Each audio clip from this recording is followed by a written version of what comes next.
میرا نبی تو مشفق نبی ہے، میرا نبی تو شفیق پیغمبر ہے۔ میرے نبی نے فرمایا میرے بعد ان دو آدمیوں کی پیروی کرنا، ایک کا نام ابو بکر ہے، دوسرے کا نام عمر ہے۔ اطلاع دی میرے نبی، آنے والی باتوں کی اطلاع دی، جن چیزوں کی ضرورت تھی میرے نبی نے آگاہ کیا۔ ابو بکر و عمر کی اقتداء کرنا۔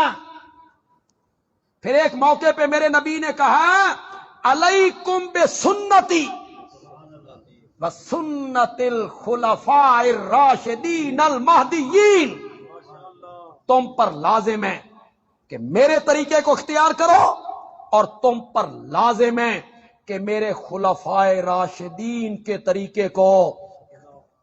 میرے نبی نے امت کی رہنمائی کی، یہ کام کرنے ہیں میرے بعد، یہ کام میرے بعد کرنے ہیں، ان لوگوں کے پیچھے چلنا ہے۔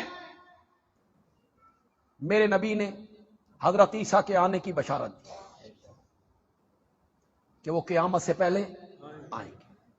میرے نبی نے دجال کا ذکر کیا، فتنوں کا ذکر کیا، دجال آئے گا، یہ کام کرے گا، میرے نبی نے اس کا ذکر کیا۔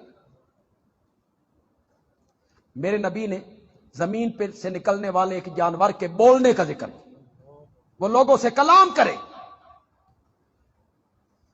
جتنی چیزیں خطرناک تھی میرے نبی نے آگاہ کیا، اور جن چیزوں کی پیروی کرنی تھی میرے نبی نے رہنمائی کی۔ میرے خلفاء راشدین کے طریقے پہ چلو، ان کی پیروی کرو۔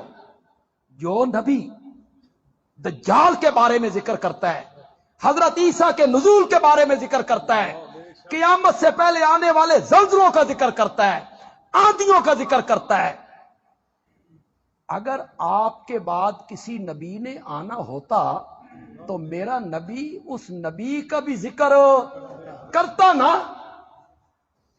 لیکن باقی ساری باتیں بتائیں، امت کو یہ نہیں بتایا۔ اتنا اہم مسئلہ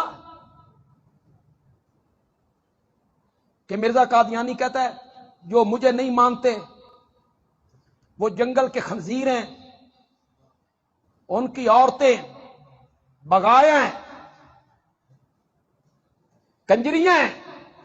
جو مجھے اتنا اہم مسئلہ کہ جو اس پر ایمان نہ لائے وہ جنگل کا خنزیر بن جائے، جو اس پر ایمان نہ لائے ان کی عورتیں کتیا بن جائیں، جو اس پر ایمان نہ لائے ان کی عورتیں کنجریاں کہلائیں۔ اتنی اہم بات تھی تو آمنہ کے لال کو رہنمائی کرنی چاہیے، بتانا چاہیے تھا۔ بس آخر میں ایک بات کہہ کے اپنی بات کو ختم کر۔ سن 1974 میں کتنے سال ہو گئے؟ 45 سال، ہے جی، سن 45 سال، اللہ 47، تو ہم تو کسی نے بھی یاد نہیں۔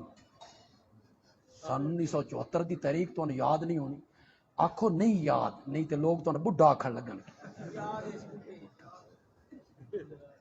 میں نے تو اس تحریک میں کام بھی کی،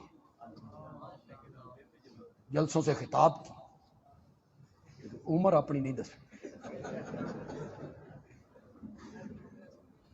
میں نے اس جلسے میں کام کی، ان جلسوں میں جو 74 میں ہوتے تھے کام کیا، اس تحریک میں یہ شرف حاصل۔ ذوالفقار علی بھٹو صاحب کی حکومت تھی، پیپلز پارٹی کی، اور ہماری تحریک تھی۔ مزے کی بات یہ تھی، حیرانگی کی بات یہ تھی کہ پیپل پارٹی کے جو ورکر تھے نا وہ بھی اس تحریک میں ہمارے ساتھ۔ سیاست اپنی جگہ پہ ہوتی ہے اور مذہب، خدا گواہ ہمارے ساتھ مل کے وہ نعرے لگاتے تھے، گرتی ہوئی دیواروں کو ایک دھکا،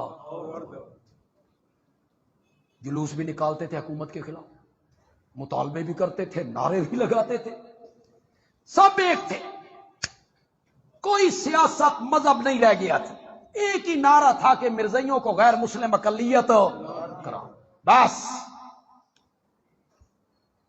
ہمارے اسمبلی میں جمعیت علماء اسلام کے ایک عالم اسمبلی کے رکن تھے، مولانا غلام غوث ہزاروی، وہ وہاں رکن تھے۔ بھٹو صاحب کے ساتھ ان کے بڑے اچھے تعلقات تھے، تو بھٹو صاحب ان کو کہنے لگے کہ مولانا میں تے مرزائیاں نو غیر مسلم اقلیت قرار دینا چاہنا، میرا تو دل ہے، میری بیوی نہیں مندی۔ وہ آکھ دیے داڑیاں دیکھو ان کی، یہ جو مرزائیوں کا وہ خلیفہ کہلاتا تھا، اسے اسمبلی میں طلب کیا گیا تھا نا، اس پر جرا ہوئی تھی کہ تو بھی اپنی صفائی دے۔ اس کی سفید پگڑی، سفید داڑھی، اچکن، ممبر بھی دیکھ کے نا ایک دفعہ حیران ہوئے، بھائی ایک کافر ہے، ان کو کافر کہتے ہو؟ تو بھٹو صاحب کہنے لگے کہ میری بیوی نہیں۔ مولانا نے کہا منوا لیتے، ناشتے پہ اکٹھے ہو، مولانا بھی، بھٹو صاحب بھی، اور نصرت بھٹو بھی، ان کی اہلیہ تھی۔ تو مولانا نے بھٹو صاحب سے پہلا سوال کیا، بھئی تساں مرزے نو نبی مندے ہو؟ بھٹو صاحب نے کہا میں تو نہیں مانتا۔ تو مولانا نے نصرت بھٹو سے کہا بھئی تو مندی ہے؟ اس نے کہا میں بھی نہیں مندی، مرزے نو نبی نہیں مندی۔ مولانا نے یہی کتاب نکالی مرزے کی، جو مجھے نہیں مانتے ان کے مرد جنگل کے خنزیر ہیں اور عورتیں کتیاں ہیں۔ یہ جب مولانا نے کتاب رکھی نا سامنے نصرت بھٹو کے، اس نے پڑھی، اس آخیا کل نہیں اجو، کل نہیں، یہ ہمیں خنزیر کہہ رہے ہیں، مسلمانوں کی عورتوں کو جو اس کو نبی نہیں۔ میرے عرض کرنے کا مقصد یہ ہے کہ اتنی اہم بات کہ جو تجھے نہ مانے وہ خنزیر بن جائے، جو تجھے نہ مانے ان کی عورتیں کتیا بن جائیں، اتنی اہم بات، تجھ پر ایمان لانا، تجھے نبی ماننا اتنا ضروری تھا۔ تو میرا نبی جو ساری چیزوں کی خبریں دے رہا تھا، میرے نبی کو بتانا چاہیے تھا کہ میرے بعد ایک نبی، لیکن نبی پاک کی حدیث بھی خاموش ہے، آنے والی وحی سے قرآن بھی کیا ہے؟ خاموش ہے۔ یہ اس بات کی دلیل ہے کہ رب نے نبوت کا سلسلہ آمنہ کے لال پر کیا کر دیا ہے؟ الحمدللہ رب العالمین۔